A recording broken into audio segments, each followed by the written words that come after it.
ಬೆಳಗಾವಿಯಲ್ಲಿ ಸಿಎಂ ಸಿದ್ದರಾಮಯ್ಯ ಆಪ್ತರ dinner party ಟಿವಿ5 ನಲ್ಲಿ ಡಿನ್ನರ್ ಸಭೆಯ ಎಕ್ಸ್ಕ್ಲೂಸಿವ್ ಇನ್ಸೈಡ್ ರಿಪೋರ್ಟ್.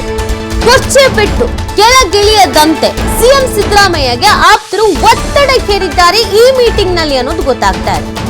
ಈ ಡಿನ್ನರ್ ಮೀಟಿಂಗ್ ನ ಮುಖ್ಯ ಅಜೆಂಡವೇ ಇದಾಗಿತ್ತು ಅನ್ನುವಂಥದ್ದು ಗೊತ್ತಾಗ್ತಾ ಇದೆ. ಇದು inside story, exclusive inside report ನಿಮ್ಮ ಟಿವಿ5 ನಿಮ್ಮ ಮುಂದಿಡ್ತಾ ಇದೆ. ಏನಪ್ಪ ಮಾಡ್ತಾರೆ ಇವ್ರು ಡಿನ್ನರಿಗೆ ಹೋಗಿ?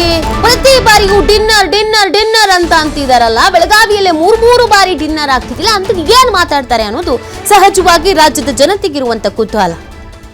ಈ ಡಿನ್ನರ್ ಮೀಟಿಂಗ್ ನ ಮುಖ್ಯವಾದಂತ ಅಜೆಂಡಾ ಸಿದ್ದರಾಮಯ್ಯನವರಿಗೆ ಅವರ ಆಪ್ತರು ಒತ್ತಡ ಹೇರುವಂತದ್ದು. ಯಾವುದೇ ಕಾರಣಕ್ಕೂ ನೀವು ಮಾತ್ರ ಸ್ಥಾನ ತ್ಯಜಿಸಬೇಡಿ. ಕುರ್ಚಿಯಲ್ಲಿ ನೀವಿದ್ರಷ್ಟೇನೆ ಕಾಂಗ್ರೆಸ್ಸಿಗೆ ಉಳಿಗಾಲ, ಸರ್ಕಾರಕ್ಕೂ ಉಳಿಗಾಲ.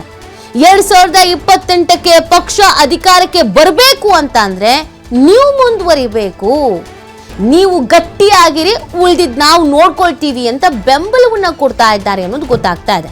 ಈ ಮೀಟಿಂಗ್ ನಲ್ಲಿ ಇದ್ರ ಬಗ್ಗೆನೇ ಚರ್ಚೆ ಆಗಿದೆ. ಸಿದ್ದರಾಮಯ್ಯನವರಿಗೆ ಒತ್ತಡ ಹೇರ್ತಾ ಇದ್ದಾರೆ. ಯಾಕಂದ್ರೆ ಹೈಕಮಾಂಡ್ ನಾಯಕರಿಗೆ ಏನ್ ಹೇಳ್ತಾರೋ ಅದನ್ನ ನಾನು ಕೇಳ್ತೀನಿ, ಹೈಕಮಾಂಡ್ ಹೇಳಿದಂತೆ ನಾನು ಕೇಳ್ತೀನಿ, ಈ ಥರದೆಲ್ಲ ಹೇಳ್ತಾ ಇದ್ರು ಸಿದ್ದರಾಮಯ್ಯನವರು. ಇನ್ನೊಂದು ಕಡೆಯಲ್ಲಿ ಏನೋ ಮಾತು ಕೊಟ್ಟಿದ್ದಾರೆ ಅಂತ ಇದ್ರು.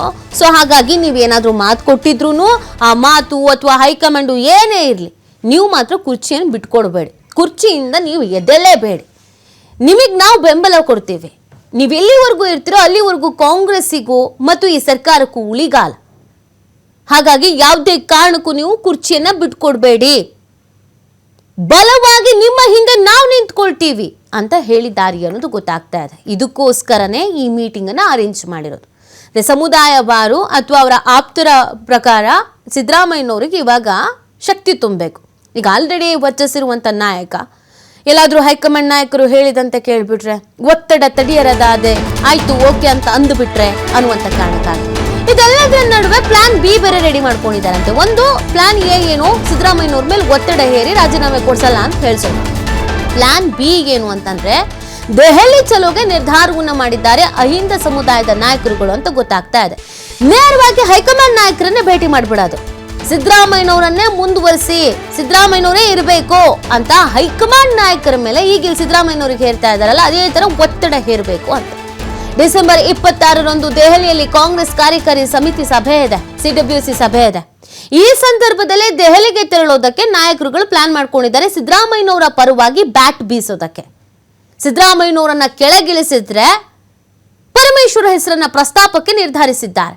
ಎಲ್ಲರೂ ಹೈಕಮಾಂಡ್ ಇಲ್ವೇ ಇಲ್ಲ, ಬಿಲ್ಕುಲ್ ಆಗದೇ ಇಲ್ಲ, ಸಿದ್ದರಾಮಯ್ಯನವರು ಕೆಳಗಿಳಿಲೇಬೇಕು ಅಂತ ಅಂದ್ರೆ ಸರಿ ಆಯ್ತು, ಹೈಕಮಾಂಡ್ ಮಾತನ್ನು ನಾವು ಕೇಳ್ತೀವಿ, ಹೈಕಮಾಂಡ್ ಹೇಳೋ ಮಾತನ್ನು ನಾವು ಕೇಳಲೇಬೇಕು, ನಿಮ್ಮ ನಿರ್ಧಾರಕ್ಕೆ ನಾವು ಬದ್ಧ, ಸಿದ್ದರಾಮಯ್ಯನವ್ರನ್ನ ಕೆಳಗಿಳಿಸಿ.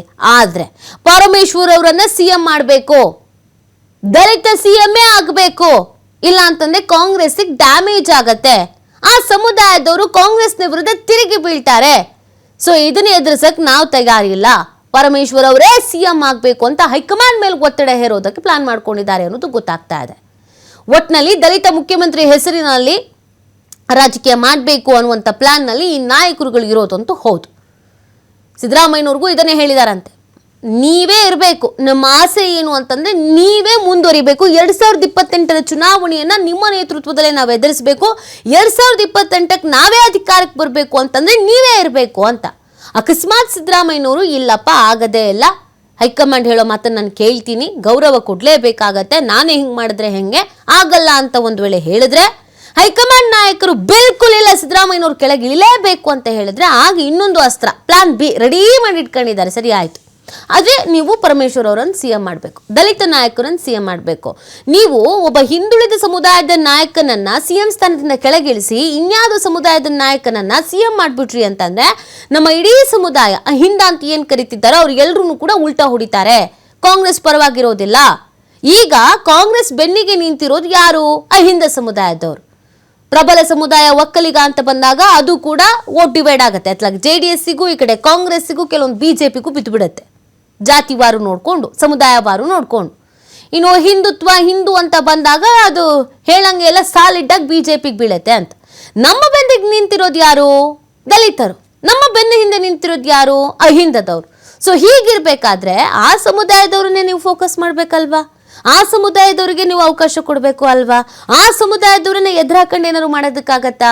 ಅದು ವ್ಯತಿರಿಕ್ತವಾದಂಥ ಪರಿಣಾಮವನ್ನು ಬೀರುವಂತೆ ಮಾಡುತ್ತೆ.